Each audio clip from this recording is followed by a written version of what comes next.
Mas malakas na produksyon ng itlog at malaking kita sa egg farmers. Ito ang target ng Research and Development ng Department of Science and Technology para sa paggamit ng teknolohiya sa processing ng itlog sa Batangas Egg Producers Multipurpose Cooperative sa San Jose.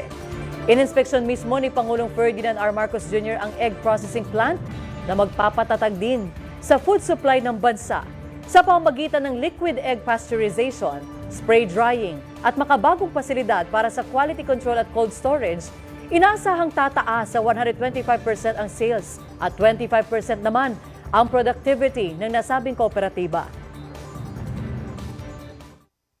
Para maging maganda ang processing, walang masayang at mga bagong proseso para yung ating mga itlog kahit na walang masyadong merkado, walang masyadong bumibili, ay nagagawa nila ng iba't ibang proseso para kayang ma-storage, magagamit ng ilang linggo.